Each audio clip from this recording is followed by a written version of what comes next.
Hello friends, તમારું સ્વાગત છે મારી ચેનલ ક્રિષ્ના ટેસ્ટી ટેબલમાં. તો ઉનાળો આવે એટલે આપણને કંઈક ઠંડુ પીવાનું મન થાય જ.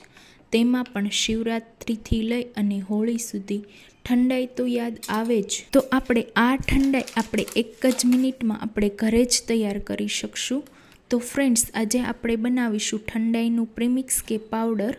એકવાર ઠંડાઈનો પાવડર બનાવીને તમે સ્ટોર કરી દેશો તો પછી તમારે જ્યારે પણ ઉપયોગ કરવો હોય ત્યારે ફક્ત એક જ મિનિટમાં ઝટપટ ઠંડાઈ બનાવીને તમે તેની મોજ માણી શકશો. જો તમને મારો આજનો વિડીયો ગમે તો વિડીયોને લાઇક કરજો, શેર કરજો. આવી જ નવી રેસીપી જોવા માટે મારી ચેનલને સબસ્ક્રાઈબ કરજો. તો ચાલો બનાવીએ ઠંડાઈ પ્રીમિક્સ. તો અહીંયા ઠંડાઈનો પાવડર બનાવવા માટે મેં અહીંયા 10થી 12 બદામ લીધી છે. તેની સાથે 20થી 30 કાજુ લીધા છે. અહીંયા મેં અખરોટ લીધા છે. ના લેવા હોય તો તમે સ્કીપ કરી શકો. સાથે 1 ચમચી જેટલી ખાંડ લીધી છે. તો હવે મિક્સર જારમાં આપણે પહેલાં બદામને એડ કરીશું. તેની સાથે કાજુ લીધા છે તેને પણ એડ કરી દઈશું. અહીંયા મેં અખરોટ લીધા છે તેને પણ આપણે એડ કરી દેવાના છે. અહીંયા તમે મેઝરમેન્ટ પ્રમાણે જોવો તો બદામ અને અખરોટ સરખા લેવાના છે. સાથે તેમાં 1 મોટી ચમચી જેટલી ખાંડ ઉમેરવાની છે અને આપણે જારનું ઢાંકણ ઢાંકી બધું જ પાવડર થઈ જાય ત્યાં સુધી આપણે પીસી લેવાનું છે. તો તમે જોઈ શકો છો આપણો પાવડર બનીને તૈયાર છે. તો આ તૈયાર થયેલા પાવડરને એક મોટા વાસણમાં કાઢી લઈશું અને મિક્સ કરી લઈશું. હવે આપણે ઠંડાઈનો મસાલો બનાવવાનો છે. તેના માટે આપણે તે જ મિક્સર જારમાં 1 ચમચી જેટલી વરિયાળી લઈશું. તેની સાથે 1 ચમચી જેટલા કાળા મરી ઉમેરીશું. 1.5 ચમચી જેટલા ખસખસ ઉમેરીશું. સાથે આપણે ડ્રાય ગુલાબની પાંદડી ઉમેરવાની. અહીંયા જો તમારે ફ્લેવર માટે કેસર એડ કરવું હોય તો તમે એડ કરી શકો છો. સાથે 1 ચમચી જેટલી આપણે ખાંડને ઉમેરી દઈશું. અહીંયા આપણે ગુલાબની પાંદડી એડ કરવાથી આપણી ઠંડાઈ એકદમ ફ્લેવરફુલ બને છે. હવે આ મસાલાને આપણે એકદમ બારીક પાવડર થાય ત્યાં સુધી પીસી લેવાનો છે. તો આપણો મસાલો પીસાઈને તૈયાર થઈ ગયો છે. તો આ પીસેલા મસાલાને આપણે તૈયાર કરેલા પાવડરમાં ઉમેરી દઈશું અને બંને પાવડરને ચમચી વડે એકબીજા સાથે સારી રીતે મિક્સ થઈ જાય ત્યાં સુધી આપણે મિક્સ કરવાનું છે. અહીંયા આ ઠંડાઈના પાવડરમાં ડ્રાયફ્રૂટમાં બદામ સાથે કાજુ અને અખરોટ ઉમેર્યા છે.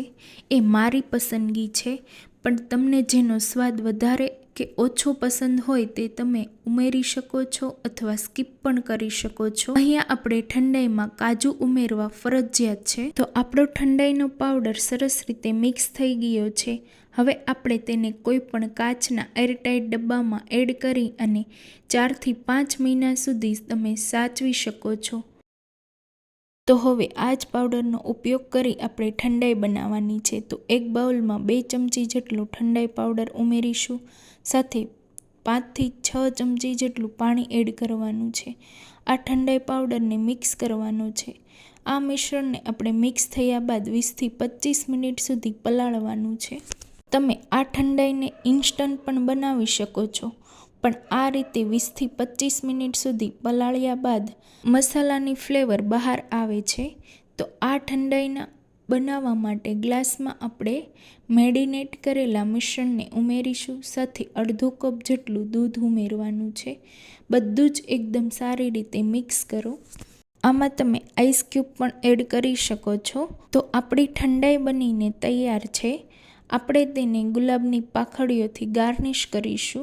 હવે અહીંયા હું પાન ફ્લેવરની ઠંડાઈ બનાવી રહી છું. તો મિક્સર જારમાં 3 થી 4 નાગરવેલના પાનને આપણે હાથેથી ક્રશ કરીને એડ કરીશું. સાથે 1 ચમચી જેટલી વરિયાળી એડ કરીશું. અહીંયા હું 1 ચમચી જેટલું ગુલકંદ એડ કરી રહી છું. જો તમારે ગુલકંદ ના એડ કરવું હોય તો સ્કીપ કરવાનું. સાથે આપણે જે ઠંડાઈનું પ્રીમિક્સ બનાવ્યું હતું તેને 2 ચમચી એડ કરીશું. અડધો કપ દૂધ એડ કરીશું. હવે અહીંયા મિક્સર જારનું ઢાંકણ બંધ કરી સારી રીતે પીસી લેશું. તો આપણી પાન ફ્લેવરની ઠંડાઈ તૈયાર છે. આપણે સર્વિંગ ગ્લાસમાં એડ કરીશું. તો તૈયાર થયેલી ઠંડાઈને આપણે ગ્લાસમાં એડ કરી રોઝ પેટલથી ગાર્નિશ કરીશું.